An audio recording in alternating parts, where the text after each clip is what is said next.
যাকাত দিন ধনী গনি এই মাহে রমজানে, এই মাহে রমজানে। সম্মানিত হাজিরিন, নগদ ইসলামিক নিবেদিত জাকাতের বিধানে আজ আমরা আলোচনা করব কোন কোন সম্পদের উপরে জাকাত ফরজ। আল্লাহ তাবারাক ওয়া তাআলা যে সম্পদ আমাদেরকে দিয়েছেন, এটা আমাদের প্রয়োজনীয় ব্যয় নির্বাহ করার পর যা রয়ে যায় বছর শেষে, অর্থাৎ জাকাতের বছর শেষে আমরা বছরের কোনো একটা মাসকে, কোনো একটা সপ্তাহকে আসলে আমরা জাকাত হিসেব করার জন্যে, জাকাত ক্যালকুলেট করার জন্যে আমরা নির্ধারণ করি। ওই সময়ে এসে আমাদের হাতে যা কিছু থাকে তার ওপরে নির্দিষ্ট একটা হারে জাকাত ফরজ হয়। তবে সম্মানিত হাজিরিন, কিসের উপরে জাকাত ফরজ হয় আর কিসের উপরে হয় না, এই বিষয়ে যদি আমরা বলতে চাই তাহলে বলবো যে আল্লাহ সুবহানাহু ওয়া তাআলা নিত্য ব্যবহার্য যে সকল সামগ্রী, আসবাবপত্র আমাদেরকে দিয়েছেন বা যা আমরা ব্যবহার করি, এইগুলোর কোনোটার উপরেই কিন্তু আসলে জাকাত ফরজ হয় না।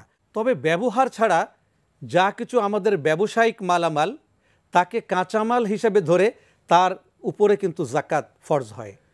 স্বর্ণালঙ্কার, এর উপরে কিন্তু জাকাত ফরজ হয়।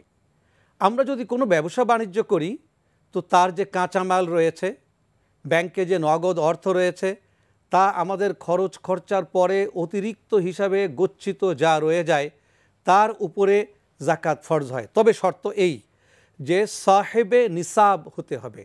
আর সাহেবে নিসাবের একটি শরিয়া ভিত্তিক নির্দিষ্ট ক্যালকুলেশন রয়েছে, একটু মেয়ার বা একটা মিকদার বা একটা পরিমাণ রয়েছে।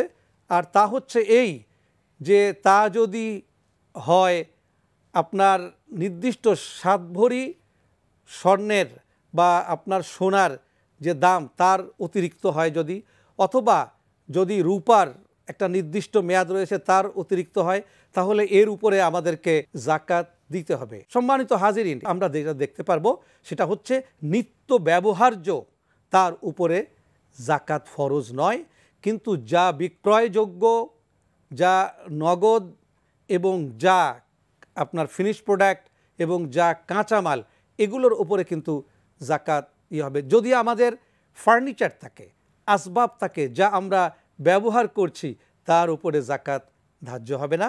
তবে যদি আমি একটি ফার্নিচারের শোরুম দেই, এগুলো কিন্তু আমার ব্যবসায়িক কাঁচামাল, এর উপরে কিন্তু জাকাত হবে।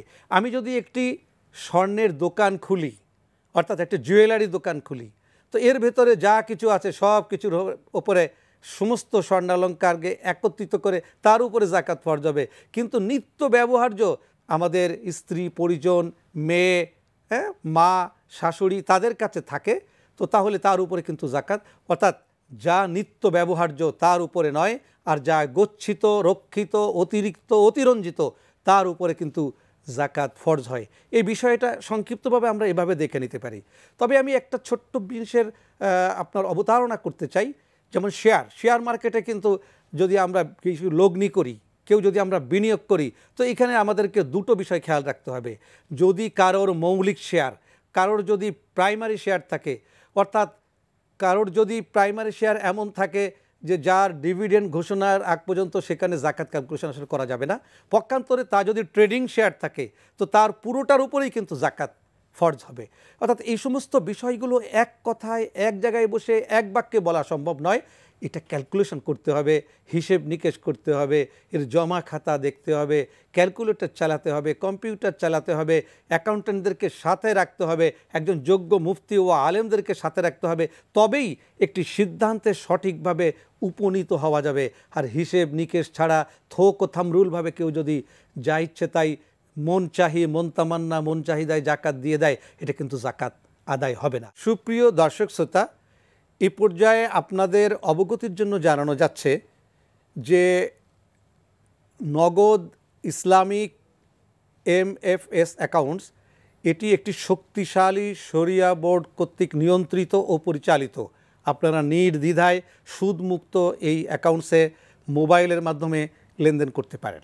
প্রযুক্তি এগিয়ে চলেছে, আর প্রযুক্তি মানুষের ইবাদত উদ্দীপনায় নানাভাবে সহযোগিতা করতে পারে। সম্মানিত হাজিরিন, ভার্চুয়াল ওয়ার্ল্ড এটা এনজয় করার জন্য একটা স্পিরিচুয়াল পাওয়ার অত্যন্ত দরকার, আধ্যাত্মিক চিন্তা ভাবনাটা দরকার।